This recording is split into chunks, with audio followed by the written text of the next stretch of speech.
Ça vous est déjà arrivé de rêver d'autres horizons, de changer de région, de ville ou même de pays? C'était mon cas durant mon enfance. Mais malheureusement, mon rêve ne s'est pas passé comme je l'aurais espéré. Vous voulez savoir comment je l'ai vécu? Alors asseyez-vous dans vos chaises et écoutez mon histoire. Je m'appelle Martin et j'aurai 28 ans le mois prochain. Je suis né d'une famille très conservatrice. Avant de continuer avec l'histoire, n'oubliez pas de cliquer sur la cloche de notification afin d'être notifié à chaque nouvelle histoire postée. Merci. Notre routine était bloquée entre l'école, l'église et la maison pour les enfants, tandis que les parents avaient en supplément le travail. On ne rendait pas très souvent visite aux membres de notre famille et encore moins aux voisins. D'ailleurs, le quartier dans lequel on vivait malgré son côté populaire me paraît bien trop fade. J'ai compris donc à mon adolescence que ce n'était pas le quartier qui était fade, mais plutôt les voisins, qui nous évitaient à cause de notre comportement austère et mystérieux. Maman n'était pas une femme très bavarde. Elle avait l'habitude de sortir de notre portail juste quand il fallait vider les poubelles. Papa, quant à lui, était pratiquement invisible. Dans le quartier, on ne pouvait pas soupçonner sa présence que lorsqu'il sortait avec sa vieille Mercedes blanche. D'ailleurs, c'est de là qu'est né son sobriquet, Papa Merco, né du fait qu'on ne connaissait pas son nom. Mes deux sœurs et moi étions donc presque captifs dans cet environnement.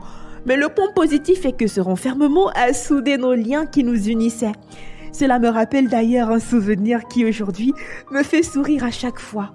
À l'âge de 14 ans, j'avais complété mes cours de catéchèse. Il était venu le temps de célébrer mon baptême.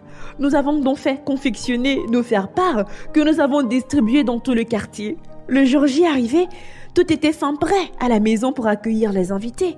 Les tables et les chaises étaient magnifiquement décorées. À la cuisine, il y avait cet exquis parfum de nourriture savamment assaisonné. De plus, il y avait une magnifique pièce montée qui allait être servie au moment du dessert. Nous avons fait appel au DJ qui était réputé dans notre ville. Parlons de mon habillement, j'étais vêtue d'un magnifique costard tout blanc et d'une mocassin cirée. On aurait dit une petite star d'Hollywood. J'avais hâte de me pavaner devant tous les voisins afin qu'ils admirent ma tenue. Mes parents nous ont installés dans un grand canapé pour attendre nos invités. Nous avons attendu pendant des heures et des heures sans que personne ne daigne passer le portail. Au bout de 5 heures de temps, mes frères et moi, nous nous sommes mis à manger la nourriture qui était servie à table. Nous avons dansé comme des petits fous sans plus se soucier de qui allait venir ou pas. La nuit tombée, papa nous a tous emmenés faire un tour dans sa Mercedes blanche. Et c'est en sortant du portail que nous avons trouvé un long... De l'autre côté de la barrière, c'étaient nos voisins qui attendaient qu'on leur donne la permission d'entrer. Tellement ils ne croyaient pas que nous étions sérieux après avoir distribué les billets d'invitation, qu'ils voulaient un consentement verbal de nos parents avant de pouvoir entrer et célébrer avec nous. Maintenant, vous comprenez à quel point on pouvait être renfermé. À mes 18 ans, j'ai obtenu le diplôme de fin d'études secondaires et il a fallu que je choisisse une filière que j'allais faire à l'université. J'avais choisi la matière d'ingénierie et l'Université supérieure de technologie était spécialisée en la matière et propice pour ma formation. Le seul hic était que cette école était à 800 km de chez moi. Vous l'avez compris, il a fallu que je voyage et que je vive loin de mes parents. Au fond, c'était un soulagement. Non, plutôt une grande joie, parce que pour une fois, j'allais être loin de cette autorité qui commençait à me peser sur les épaules. Mes espoirs étaient donc écrasés parce que mon père a exigé que je reste à la maison et que je me mette à apprendre les sciences économiques afin d'être comptable et de gérer l'entreprise familiale. J'étais en colère et je n'arrivais pas à comprendre pourquoi papa décidait d'anéantir mes rêves au profit d'une entreprise en laquelle je n'avais même pas un intérêt. J'en avais marre. La rancœur a rempli mon cœur et je me suis mis à économiser de l'argent en secret pour pouvoir un jour m'enfuir de cette maison. J'ai accepté de travailler aux côtés de papa, d'être son apprenti. Il avait l'air d'être fier de moi à cause du fait que je choisisse de devenir son digne héritier. Mais il ne savait pas que mon objectif premier était juste d'amasser de l'argent pour pouvoir quitter son autorité à jamais. Je suis restée dans l'entreprise familiale pendant 3 années. C'est vrai que je commençais à gravir les échelons parce que papa a voulu que je commence par le bas de l'échelle afin de savoir ce que valait dire le travail mérité. Mais toute cette progression ne me disait rien du tout. Mon objectif était fixé. J'ai pu amasser 10 millions.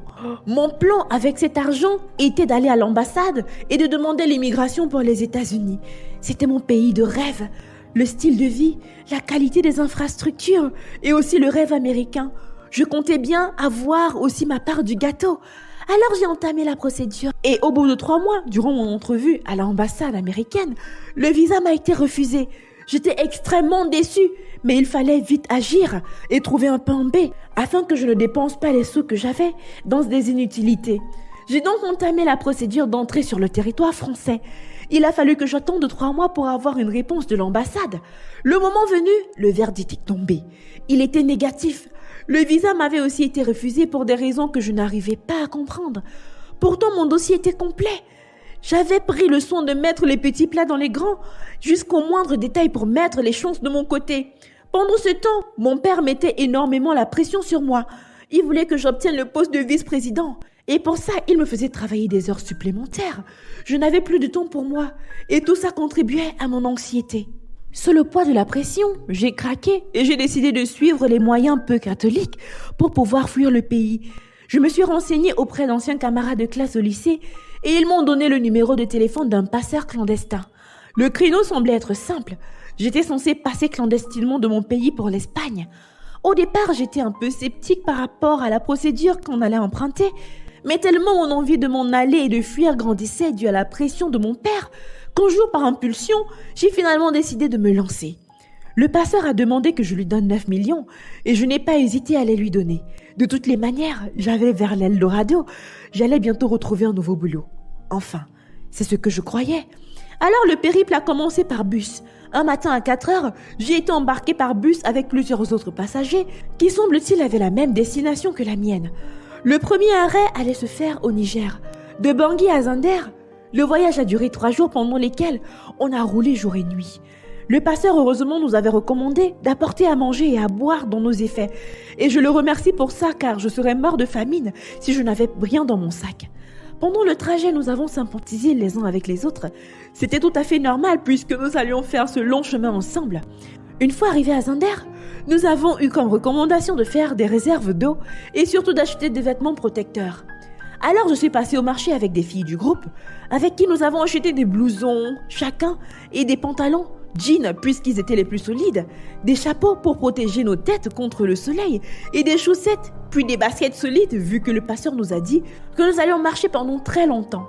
Le lendemain des achats, nous étions enfin prêts pour la traversée du désert. Vous avez déjà eu chaud dans votre vie ? Multipliez cette chaleur par 10 et ajoutez par-dessus le stress de la marche à pied, en plus de la peur de se faire agresser par des guerriers touaregs.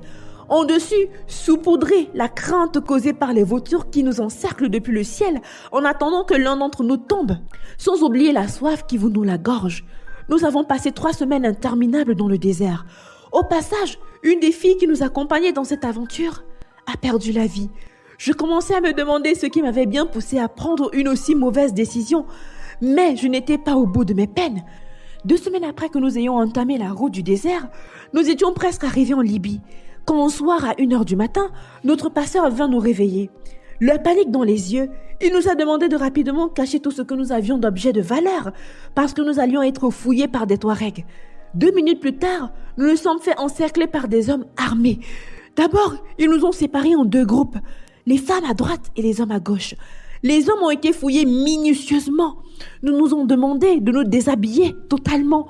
J'étais en panique parce que j'avais encore 900 000 francs qui me restaient. C'était tout ce que j'avais. Alors quand le pasteur nous a dit que nous allions être fouillés par des personnes hostiles, je les ai emballés dans un plastique et je les ai cachés. Excusez-moi si j'ai un peu honte, mais j'ai dû mettre mon argent dans mon arrière-train pour ne pas me le faire voler. Ceux de mes compagnons de voyage qui gardaient leur argent sur eux dans leurs chaussettes ou dans leurs blousons étaient dépouillés. Les filles, quant à elles, ont subi des sévices ignobles et nous étions totalement incapables de les défendre. Nos adversaires étaient armés. Quand ils eurent fini, ils nous ont abandonnés au milieu du désert sans nourriture, sans argent et sans eau. Ils avaient tout pris jusqu'à notre dignité. Nous avons décidé de lever le camp immédiatement, de peur qu'ils ne reviennent. Cette nuit-là, nous avons marché plus vite que nous avons pu, jusqu'à arriver à la frontière de la Libye, où notre passeur nous a fait monter dans un pick-up. C'était là que nos chemins se séparaient. Nous ne savions pas exactement où nous allions avec le pick-up, jusqu'à ce qu'on arrive dans une sorte d'entrepôt où nous avons été forcés de descendre. D'autres hommes armés nous attendaient, et personne d'entre eux ne parlait français. Ils nous ont obligés à entrer dans cet entrepôt, et ceux qui refusaient d'avance étaient systématiquement frappés. Là-bas, nous avons été forcés de travailler. Ils nous obligeaient à faire des tâches ignobles, comme ramasser de la défécation à main nue. Ils nous torturaient aussi. Ils nous obligeaient d'appeler nos parents au pays afin de demander une rançon. Quand ce fut mon tour, j'ai menti que j'étais orphelin de père et de mère.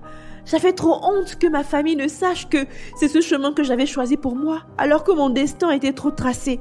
Je ne voulais pas aussi faire honte à mon père, qui était un homme fier de ses accomplissements.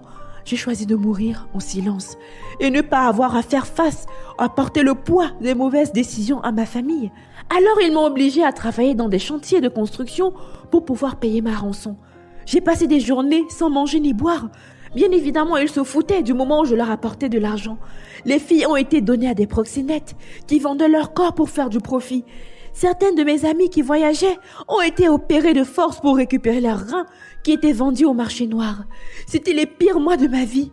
Sous mes yeux, tellement de personnes ont été frappées et humiliées que j'en ai eu des cauchemars jusqu'aujourd'hui. Un soir, après avoir accompli les tâches de la journée dans les chantiers, j'ai été escortée à l'entrepôt avec les autres camarades.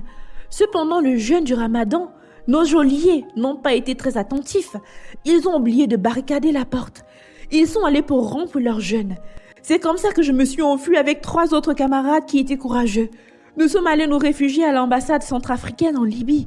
De là, nous avons pu être rapatriés au pays. Je n'avais nulle part où aller, donc je suis rentrée dans ma famille. J'ai décidé de subir l'humiliation d'avouer mon échec dans mon plan d'avoir une autre vie. J'ai parlé de mon mal-être à mon père et des raisons pour lesquelles je suis partie de la maison.